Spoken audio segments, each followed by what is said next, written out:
Well, I'm here with Jemima Gibbons at Tuttle Club, which is meeting inside Leon Restaurant in Spitalfields Market. And we talked a few months back about a book you were doing at that point around Leadership 2.0. But I see from the launch invitation it's something about monkeys now.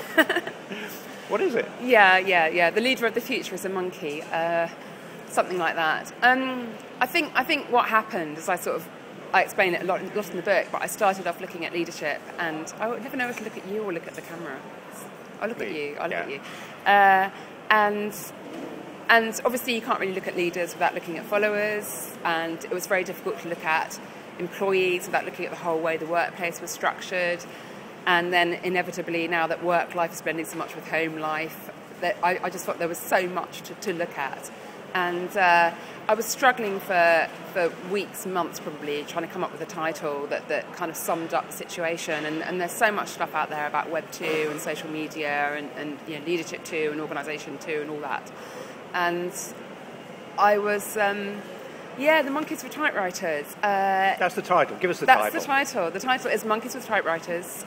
What's the next bit? The subtitle is Myths and Realities of Social Media at Work. And where are we going to get it? We're going to get it on the 1st of December. I think it's going to be available to pre-order on Amazon from next week, actually. But very soon. But I'm sure I'll send out a tweet letting everyone know when they can order it. Right. And really part of it was an answer to Andrew Keane. In The Cult of the Amateur, he said that we're being taken over by monkeys and typewriters and all this. They're going to be churning out all this rubbish, and we really need to try to put a stop to that, basically, and we really need to value editors and channel owners and all of that.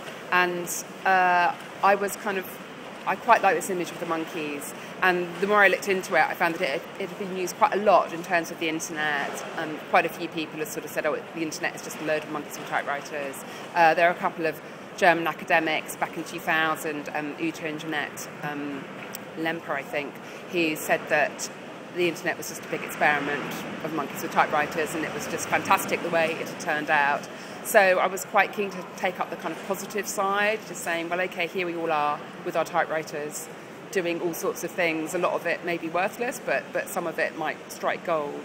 And it was really just a plea to kind of just let people get on with whatever it is they want to do without trying to control them. So it links back to leadership in that way, I think, really. It's a kind of message to the leaders to just enable the monkeys. So if you're talking to a leader who says, what's all this internet stuff, I guess they get a bit more sophisticated than that these days. But what are you saying in conversations? You mean, for example, a manager or a CEO who wants to know more about social media, and what would I say to him? Yeah. Well, I think let the monkeys get on with it is an important thing, and I mean all these usual messages you hear people saying now, which is try to cede control a bit and try to enable rather than tell people what to do. I think also I would say just dive in yourself and just start using it yourself and get involved and find out what it can do for you, and don't be scared, basically. Don't worry about piracy, don't worry about security, don't worry about all these things. I think Don Tapscott, the Wikinomics author, said something great in the Us Now film about social media. He said, look, there are all these issues, but they're just sort of issues we need to address. They're not reasons not to do it.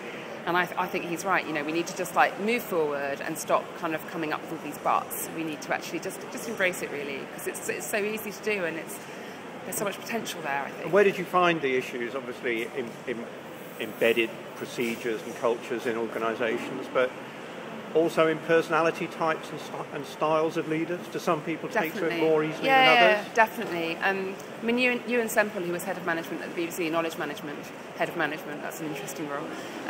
Anyway, he said, it's just easy to see people as open or closed, really. People are either into all these kind of experimental ways of doing things and happy to let people do whatever, or they would rather have a closed system where there's quite a lot of control.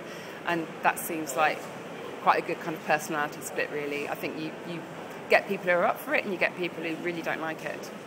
So control's crucial. Any other really issues? Central issues? Yeah, I think even if you break the issues down, I think they all come back to control, really. Whether you sort of want to control your IP and who has access to that, whether you want to set up systems that you want other people to follow, whether you're worried about your brand and your reputation, I think all of those do come back to control, really. So that's the big thing. I think that's the big issue. Right. For anything else, we'll need to buy the book, I guess. Or is some of it going to be available on your blog? Yes. Well, there's going to be. I'm setting up a new blog, which is monkeyswithtypewriters.co.uk, and there's going to be material on there. Obviously, I think I'm hoping that we're going to release a chapter of the book for free, Creative Commons, obviously. But I suspect I'll have issues with the publisher if the whole thing goes out for free. So, but we'll see. We'll see.